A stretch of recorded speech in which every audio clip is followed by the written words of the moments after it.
কথা বলে মেসেজ আসবে, আপনার প্রতিদিন দেখবেন মেসেজ আসবে, তাহলে আসবে সময় নয়, সেটাকে 1 মাস 3 মাস 6 মাস 1 বছর 2 বছর। 2022 সালে অনেক পাসপোর্ট রয়ে গেছে, 2023 সালের মতো পাসপোর্ট 2000+ পাসপোর্ট আটকে আছে। বিশেষ করে প্রবাস থেকে যারা অন্য দেশের মধ্যে পাসপোর্টের মধ্যে ভিসা লাগানো আছে, সেই থেকে যখন ওয়ার্ক পারমিট আসছে, আসার পরে যখন ওরাই দেশে আসছে, ছুটিতে আসছে, আসার পরে পাসপোর্ট এম্বাসির মধ্যে সাবমিট করছে। সাবমিট করার পরে এ পর্যন্ত যে দেশ থেকে আসছে, যেমন সৌদি আরব থেকে আসছে, ওই দেশ সৌদি আরব, বিভিন্ন দেশ থেকে আসার পরে ওরা ভিসা মেয়াদ শেষ হয়ে গেছে। এ পর্যন্ত তারা ওই দেশেও যেতে পারতেছে না, এমনকি আমরা ইতালিও যেতে পারতেছি না। এমনকি অনেকে লোন করে, ঋণ করে, নাগরিকের কোটি টাকা নিয়ে তারা একটু ব্যবস্থা করে কোটি টাকা এনে তারা এখন ভুক্তভোগী অবস্থায়, এখন 1.5 বছর 1 বছর 6 মাস পর্যন্ত আমরা এখন আমরা মানে সিরিয়াল মানে এই যে পাসপোর্ট জমা নিচ্ছে আমাদের দিন একজন বলছে আরেকজন কথা, আরেকজন বলছে আরেকজনের কথা, ভাই কিছু বলতে পারছে এই যে গ্রুপে মাননীয় প্রধানমন্ত্রীর দৃষ্টি আকর্ষণ করছি। আপনি আমাদের যে যারা প্রবাসী, অনেক প্রবাসী ছুটি চলে গেছে, 8-9 মাস হয়ে গেছে। তাই আমি আপনাদের মাধ্যমে আমি এটা বলতে চাই মাননীয় প্রধানমন্ত্রীর কাছে যে আমরা রেমিটেন্স যোদ্ধা, আমাদের একটু সহযোগিতা করুন। ভিসা বাতিল হয়েছে, জি আমার ভিসা বাতিল হয়েছে আজকে 6 মাস। আমি 6 মাস আগে সৌদি আরব থেকে আসছি। আসার পরে ইটালি অ্যাম্বাসিতে আমি আমার পাসপোর্ট সাবমিট করছি। করার পরে 6 মাস যাবো, তারা বলছে যে 3 মাসের ভিতরে আমাদের পাসপোর্টটা রিটার্ন করবে, কিন্তু এখন 6 মাস ওভার হয়ে গেছে, আমাদের পাসপোর্টটা রিটার্ন করতেছে না। আমাদের সৌদি আরবের যে ভিসাটা ছিল ওইটাও বাতিল হয়ে গেছে। এখন আমাদের যে করুণ অবস্থা, এটা দেখার জন্য কে আছে আমরা এটা জানতে চাই আপনাদের কাছে।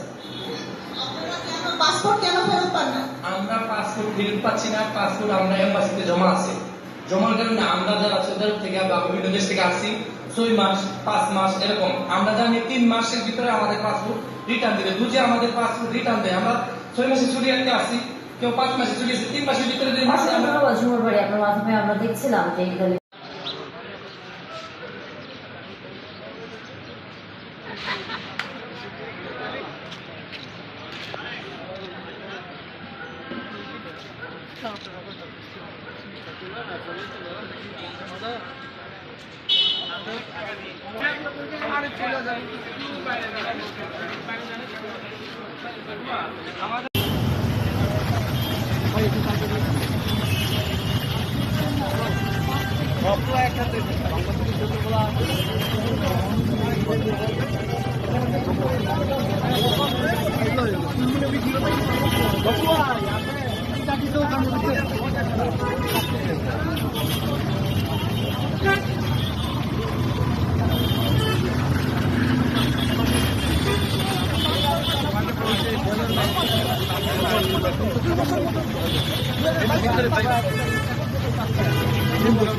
যে মানববন্ধনটি আজকে সকালবেলা শুরু হয়েছিল সেটি কিন্তু এখন শেষ হয়ে গেছে। তাদেরকে আসলে ঠিকমতো কোথাও দাঁড়াতে দেওয়া হয়নি এবং মানববন্ধন থেকে প্রতিনিধি দলের 3 জনকে নিয়ে রাষ্ট্রদূতের সাথে দেখা করতে যাবে।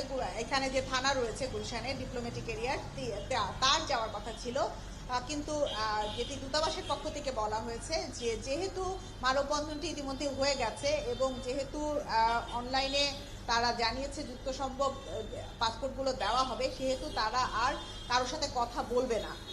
অর্থাৎ এই মুহূর্তে মানববন্ধনটিও এখানে নেই এবং কর্তৃপক্ষের কাছ থেকেও কোনো ধরনের রেসপন্স পাওয়া যাচ্ছে না। অর্থাৎ যারা গত 6 মাস বা 10 মাস ধরে 1 বছর ধরে তাদের পাসপোর্টটি এই ইতালিয়ান দূতাবাসে রয়েছে, তারা আজকে যে মানববন্ধনটি করলো পাসপোর্ট ফেরত পাওয়ার দাবিতে, সেই দাবিটি এখনো তাদের রয়ে গেল এবং তাদের দাবি যে যত দ্রুত সম্ভব যদি তাদেরকে ভিসা দেওয়া হয় তো হোক, আর না হলে তাদেরকে যেন পাসপোর্টটি ফেরত দেওয়া হয়। তানিয়া, অসংখ্য ধন্যবাদ সুমন বাড়ি, আপনার মাধ্যমে আমরা মেসেজ আসবে আমরা কোচিং লেখেন যদি আসবে আমরা তাহলে আসবে সময় নয়, এটাকে 1 মাস 3 মাস 6 মাস 1 বছর 2 বছর 2022 সালে অনেক পাসপোর্ট রয়ে গেছে। 2023 সালের মতো 70,000 প্লাস পাসপোর্ট আছে। বিশেষ করে প্রবাস থেকে যারা অন্য দেশের মধ্যে পাসপোর্টের মধ্যে ভিসা লাগানো আছে, এই থেকে যখন ওয়ার্ক পারমিট আসছে, আসার পরে যখন ওরা এই দেশে আসছে, সুবিধা আসছে, আসার পরে পাসপোর্ট এম্বাসির মধ্যে সাবমিট করছে। সাবমিট করার পরে এ পর্যন্ত যে দেশ থেকে আসছে, যেমন সৌদি আরব থেকে আসছে, ওই দেশ সৌদি আরব, বিভিন্ন দেশ থেকে আসার পরে ওরা ভিসা মেয়াদ শেষ হয়ে গেছে।